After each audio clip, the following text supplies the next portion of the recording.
Ici, dans le noyau, on a remarqué que le noyau, c'est là où il y a presque toute la masse d'un atome. Donc ici, je vais généraliser, mais on a commencé à faire des expériences et on a remarqué que il y a différentes particules.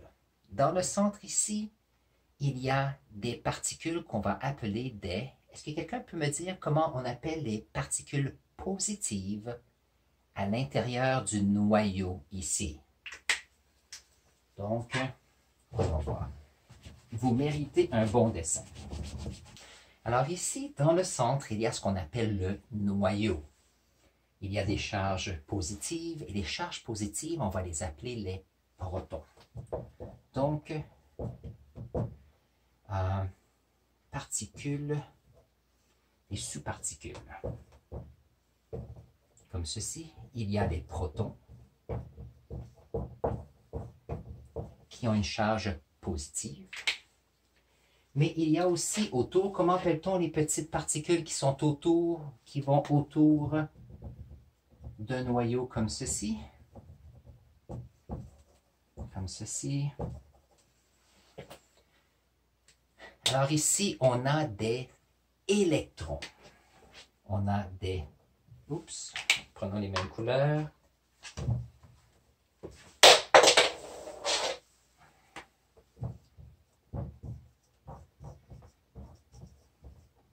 Les électrons, et les électrons ont une charge négative. Maintenant, dans l'histoire, on a étudié l'électricité. Et on sait que l'électricité, donc si on prend mon clavier ici, j'ai un vieux clavier, j'ai un fil qui transporte l'électricité. Et on sait que c'est un fil de cuivre, et ça ne change pas de forme. Et on dit qu'il y a des électrons qui passent dans le fil. On va voir des électrons, électricité. Donc, on peut voir que c'est relié entre eux. Les électrons, on leur donne une charge négative. Et on dit que le proton ici a une charge positive. Et ça, c'est fantastique parce que Dalton et Thomson et Rutherford et Bohr s'assurent que tout va bien avec la recherche dans l'histoire. C'est bien. Maintenant, il y a une autre sous-particule, et ici, quelqu'un l'a mentionné. Donc, il y a ici, voyons voir, qui ont mentionné les neutrons. Donc, les neutrons, comme ceci, neutres. Il y a un autre type de particules qu'on appelle des neutrons. Les neutrons, eux, sont neutres. Ça veut dire qu'ils ne sont pas négatives et ne sont pas positives. Mais ce sont quand même comment on appelle ça? Des particules qui existent. Les neutrons ici vont à l'intérieur ici du noyau. Maintenant, ça c'est un monsieur qui s'appelle, donc le chercheur qui a étudié les neutrons, son nom c'est Chadwick. Comme ceci. Et n'oubliez pas que pour pouvoir faire des recherches comme ceci, on a besoin d'universités, on a besoin de centres de recherche qui a du budget. Et c'est pour ça qu'on se retrouve avec des recherches qui ont été faites en Europe ainsi qu'en Amérique du Nord. D'autres cultures ont soit que c'est différent ou parce qu'on ne parle pas d'autres langues. On n'a pas eu la chance d'avoir ces informations avant eux. OK. Chadwick, lui, ce qu'il a remarqué, c'est que des fois, il y a des atomes qui sont les mêmes, donc des particules exactement semblables, mais la masse est différente. Alors, il s'est dit, OK, il y a quelque chose qui ne fonctionne pas ici. Donc, je vais donner un exemple. Il y a l'uranium, comme ceci. Il y a l'uranium qu'on appelle l'uranium 135 et l'uranium 138. OK, intéressant.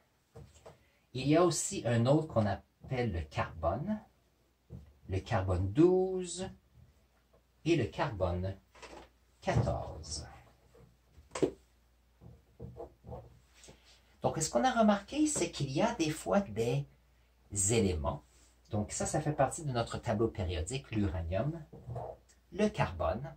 Et voyons voir si je peux vous montrer un tableau périodique. Donc voyons voir. Vous pouvez voir que le carbone est ici. Donc le carbone a sa place spécifique parce que c'est un élément spécifique et tous les atomes de carbone sont pareils.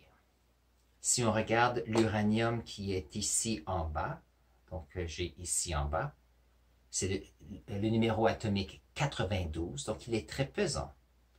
On a l'uranium 135 et 138, c'est deux atomes d'uranium parce qu'ils ont des propriétés spécifiques. Par contre, la masse est différente. Alors, ça c'est un peu comment est-ce que les neutrons sont arrivés. Parce que Chadwick a dit, OK, on a des atomes, des particules qui sont exactement pareilles, les mêmes caractéristiques. Par contre, le problème, c'est la masse est différente. Donc, il s'est dit, il doit y avoir dans les atomes, dans les particules, il doit y avoir dans le centre une masse qui existe, mais donc il n'y a pas de charge. Donc, la masse existe, par contre, il n'y a pas de charge négative, il n'y a pas de charge positive. Et donc, ceci fait partie maintenant de cette définition d'un atome. Et ça fait pas longtemps, c'est en 1947. Donc ça fait à peu près 70 ans.